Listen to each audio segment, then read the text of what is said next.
आदरणीय दर्शकहरू नमस्कार। हामी छत्रेश्वरी गाउँपालिका सल्यानको शङ्खमूलमा उपस्थित छौँ र भगवान् शङ्कर सतीदेवीको सम्पूर्ण अङ्ग पतन भएको छायाक्षेत्रबाट यहाँ शङ्खमूल आई आवेगमा आफ्नो शङ्ख चाहिँ बजार्दा त्यहाँबाट ठुलो चाहिँ मूल निस्कियो। त्यसैले यसको नाम शङ्खमूल भएको हो भन्ने चाहिँ भनाइ छ र कसैले भन्ने गर्छन् कि अथवा धेरैहरूको भनाइ छ कि यो शङ्खमूलको आकार शङ्खको जस्तो भएको हुनाले यसलाई शङ्खमूल भनिएको हो। जे होस्, एउटा रमणीय र धार्मिक पवित्र स्थल हो। यहाँ माघ के सङ्क्रान्तिमा ठुलो मेला लाग्छ भक्तजनहरूको र यो पर्यटक स्थल पनि हो। सधैँभरि चाहिँ यहाँ पर्यटकहरू आउने, फोटो खिच्ने, भिडियो खिच्ने गर्नुहुन्छ। त्यस्तै यहाँ शिवरात्रिको दिन पनि ठुलो मेला लाग्ने गर्छ। 33जनाको टिम आइरहेका छौँ। अब अलिकति उकालो सरिराखेका छौँ। बस यहाँसम्म अलिकति आउन गाह्रो भयो, बस आउन सकेन। हामीले अलिकति परिश्रम पनि गर्नु पर्यो भन्ने हिसाबले शरीरलाई केही दुःख दिएर हाम्रो छायाक्षेत्रमा दर्शन गरौँ भन्ने हामी चाहिँ भक्तालुहरूको कामना छ, आशा छ। सबैको जय होस्। बाँकी रहेको शेष स्कुलमा पतन भएको भनिन्छ। यहाँ हुनुहुन्छ हाम्रो बसन्त सर। काठमाडौँको गुहेश्वरीमा त्यो गुहेश्वरीको भाग पतन भएको भनेर भनिन्छ। यसै गरी भारतको पूर्वी आदरणीय दर्शकहरू, यो हो छायाक्षेत्र। छत्रेश्वरी देवी हुनुहुन्छ।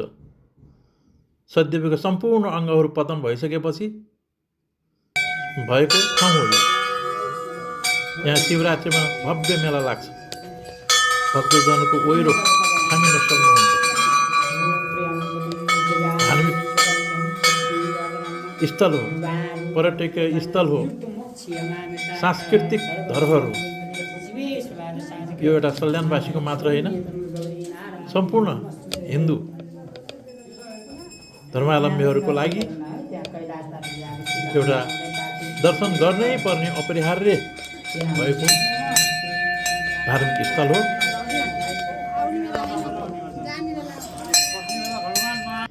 यहाँ ल नाचो नाचो, महिलाहरू नाचो।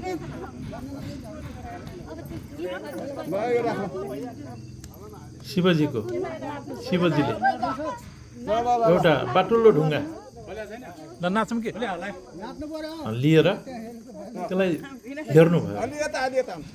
अनि हेर्दाखेरि त्यो बाटुलो ढुङ्गामा सबै चिज चाहिँ देखियो र ऐना जस्तो भयो अरे।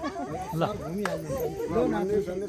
र त्यो देखिएको चाहिँ ऐना ल ल अब नाचौँ त, मन्दिर देखिन्छ ठ्याक्क। ल नै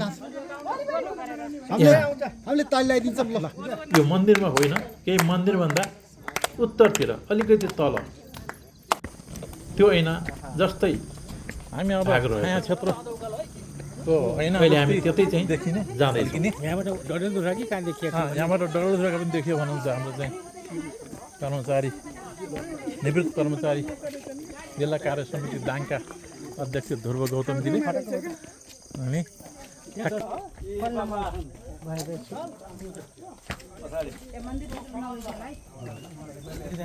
यही हो टल्किने ढुङ्गो जहाँ हराएका अहिले चाहिँ मनुष्यहरू ताला बाबु।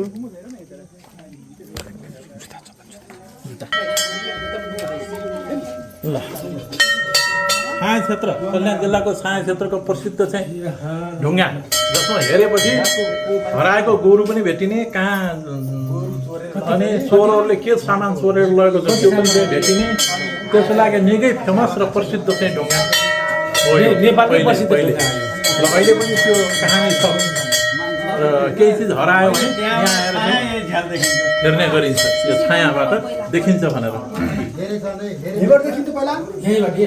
अब हामी पुनः छायाक्षेत्र मन्दिरमा आइसकेका छौँ एकैछिन यो देखाइदिनु र यो मन्दिरमा बलि प्रथा छैन अरे यहाँ पूजाआजा मात्र गरिन्छ पर्छ सर यो त गोल हामी यहाँको चाहिँ पुजारी नै भनौँ एउटा माताबाट हामीले चाहिँ टिका लगाउने अवसर पायौँ र मन्दिरमा यही छत्तेश्वरी मन्दिरमा बसेर हामीले चाहिँ फोटो सेसन गर्ने पनि एउटा मौका चाहिँ पायौँ। आदरणीय दर्शकहरू, हाम्रो यात्रा कस्तो लाग्यो? राम्रो लागेमा लाइक, कमेन्ट, सेयर गरिदिनु अनुरोध गर्छु।